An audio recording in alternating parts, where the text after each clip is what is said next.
if you want to support the show, any of the shows, either this or whichever show, I'm not on right now because this is just a blanket ad for all of them, and the website, you can go to bewareofspoilers.com. In the description for any of the episodes of Beware of Spoilers, there is the option to donate. If you don't want to donate that way, you can donate directly through the website. We do have that, mwpnews.com. And if you don't want to support that way, then going to mwpnews.com will help out because we have ads there. We don't want to keep it, where there's a lot of ads. There's a few ads. But the point is we want to make it so that way, we can sustain this for the long term. If people donate, we're never going to paywall anything, I don't think, as of right now. But you know, if people start donating, we'll start doing cooler and cooler stuff. Like donations are how we get to cover stuff like Tribeca and other, film festivals. And, we may be able to bring on more people to help out. So if you want to help out the show and you want more content from us, by all means, even just going and giving us a 5-star rating on Spotify helps out a lot. But that's it. That's the only ad we'll have on the podcast ever.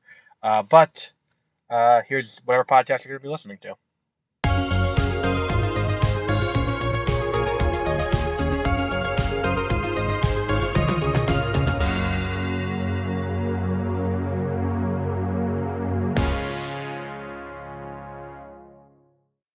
Good morning and welcome to the Backlog Files. I am Adam. I am very tired. It's a rainy Sunday that I'm recording these on just to, catch us up a little bit.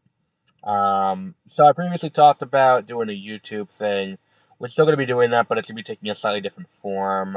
We'll have more details about that over the coming weeks. As always, on Fridays at 12:30, you can go to the YouTube channel, youtube.com/@MWP so it's at the @ MWP News. On there, every Friday at 12:30, we put up the latest entry in the Pokemon Red randomized Nuzlocke.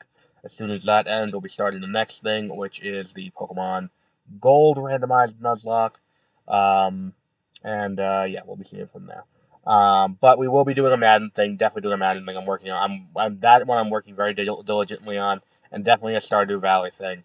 Also working pretty diligently on that as I'm wrapping up in the game fall of year 1. But there's a lot that we're going to be doing, and we're getting there. We're getting there. Maybe my initial plan was a little too ambitious, but we're getting there. So yeah, keep an eye out there. So let's get into today's discussion, which we were going to do last week, but I had a very busy week. Sorry about the lack of episodes, but we had a very busy week. I'm just updating the calendar at the same time as I record this.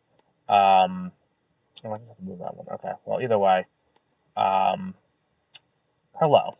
It's been a very long time. But yeah, so what we have is hang on. Sorry, now we're updated. The movie the game we're talking about today is Pokemon Rumble, which was a WiiWare game. For those of you who don't remember what WiiWare was a series of original games that came out on the Wii Shop. It's kind of like the Xbox Arcade in the 360 era. And there were quite a few games that came out in this format. And I think that, when you look back on that library, I don't think there's anything that's too groundbreaking here. The bigger thing off of the Wii Shop was the Virtual Console, which had a pretty large back catalog of NES, SNES, and I believe N64 games even. But there were a few WiiWare games. I mean, this was one of them. Like World of Goo was one of them. I just looked it up from IGN. They had a top 25 list. World of Goo was out number 1. That was probably the biggest WiiWare game. But there was also things like there's a Final Fantasy Crystal Chronicles. There was a Final Fantasy, I believe it was 6 or 4 game that was related. There was And then there was another. What was the other? Oh, Crystal Chronicles had a big one, and then Cave Story had its origins as a WiiWare game before getting ported 9 million times. And I think this is the WiiWare initiative was kind of interesting, and it was kind of the precursor to where we are now with the Nindies, and I think that it does, like, without this, you don't get Nintendo in the state it is now, in terms of it having a kind of broad approach when it comes to these independent games, because you're buying a Nintendo console not for, the big third party stuff. You're not buying it to play Hogwarts Legacy. I mean, they'll come to that eventually. You're not buying it to play Kingdom Hearts. You're not buying it to play Final Fantasy. You're not buying it, for Madden even. Madden doesn't get ported to the Wii, to the Switch. So the way they fill in their release calendar is these lucrative deals with independent publishers to put out these indie games that are pretty fun, and indie games tend to be easier to run. Like, one of the bigger games that if you go on the eShop at any point is always Stardew Valley. It's always one of those, perennial top 25 digital games, because it's cheap, it's fun, and people will play it constantly. Herein lies and this is kind of the origin of that. So I think this is one of two Pokemon games that were WiiWare. Well, two domestic. There was one international that we're not going to cover on this list because I never played it, and I don't speak Japanese, so if I were to allegedly get a ROM of it, I wouldn't be able to play it properly, um, and understand what's going on. There's probably a fan translation out there somewhere, but we're gonna, we're just gonna skip the Mystery Dungeon game that came out. But the two big ones, and the other one we're not gonna talk about either. But I think we'll just lump it into this episode. We're not going to rank it because we did not rank Pokemon, Pokemon Box, Ruby, and Sapphire. But here we're going to talk about, let's talk about very briefly my Pokemon Ranch, which was kind of the same thing with kind of the same art style as Rumble, where you have to you just put your Pokemon in from Diamond and Pearl. That's it. You put your Pokemon from Diamond and Pearl in. This is the way you get Mew. There was a few other legends you could get this way, but by and large, it was kind of like you put your Pokemon in, your Mii's will interact with the Pokemon. You can trade your Pokemon with other NPCs to get new Pokemon, and yeah, there's a few technical hiccups where it's like you can't transfer to a different game. So say you transferred a ton of Pokemon in, and then your brother decided to start a new game on your copy of Pearl. All those Pokemon are just kind of stuck there forever, which sucks, but it is what it is. It was a way to start. I don't know why they wouldn't do that. Why you wouldn't be able to just pull to a different game? It's such an odd, baffling decision.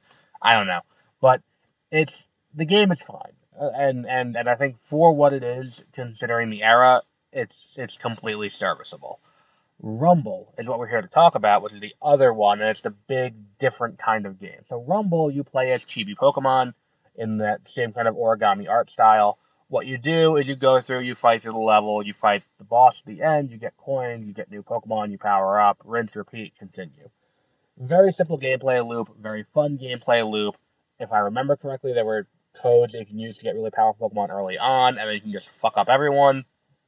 And look, for what it is, it's kind of a short game designed to just kind of utilize the WiiWare branding, and I think it did it pretty well. I mean, if you're just looking for a fun kind of beat 'em up, it's kind of fun. And I think that they do it well enough where you're like, all right, let's just do this and move it along and all of that. Um, and the gameplay loop is satisfying. It's easy enough to get new and more powerful Pokemon, and it's kind of like a roguelike, but not really at all. Like it's a weird thing where it's like, yes, you go into a dungeon and you have to get to the end, and each time it's gonna be largely the same, but sometimes a little bit different Pokemon you encounter along the way. Then you fight the bad guy at the end, you get the bad guy at the end, and the goal is to catch everything. It's kind of the same thing. We've seen this a million times. So let's just put this on the list somewhere. Where would we rank this? Let's go at our ranking. We have 26 items on the list. Now, let's go based on number, so that way it's 1 to 5. I think this is a solid 3. Um, because I think that, like, this is not a game that I would go out of my way to replay, not only because it's hard to replay, but also because there are other games in this same series that do it better, and we'll talk about Rumble Blast when we get to Gen 6, but there are definitely better games that do the same thing better. And I think that is kind of why I have this issue with this, where it is, and it's short. It's very short. So the 3-star games are at number 20, Pokemon Trozy, all the way up to number 13, Pokemon Snap. Um, I would say so. It's not. I would put it below Snap, below Stadium 2, below Battle Revolution, below Stadium, below Red and Blue. I'll say this. This feels like it's right below Trozy, capping off. So I'll put Rumble here. Um, and then we'll say that is a 3. So let's go through our list from beginning to end. Number 27, Hey You Pikachu. Number 26, Pokemon Dash. Number 25, Pokemon Pinball. Number 24, Pokemon Channel. Number 23, Pokemon Puzzle Challenge, Pokemon Puzzle League. Number 22, the trading card game for the Game Boy Color. Number 21, Pokemon Rumble. Number 20, Trozy. Number 19, Diamond and Pearl. Number 18, Platinum. Number 17, Red and Blue. Number 16, Stadium. Number 15, Battle Revolution. Number 14, Stadium 2. Number 13, Snap. Number 12, Yellow. I go to the next page. Hang on.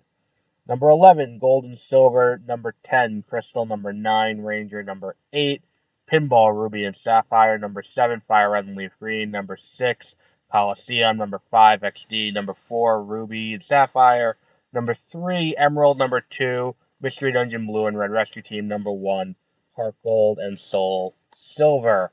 Now, our next episode will be, let me just cross that off the list. Our next episode will be next week when we talk about Pokemon Ranger, Shadows of Almia. Oh no, I'm sorry. Next week is Mystery Dungeon, Explorers of Time and Darkness. Then the week after, we're going to take a break from Pokemon and go over to the world of Harry Potter to talk about Quidditch World Cup, the game for the PS2 and Xbox and GameCube, where it's just a Quidditch simulator. And then we will go back to Ranger, Shadows of Omnia. But until our next episode, have a great rest of your week.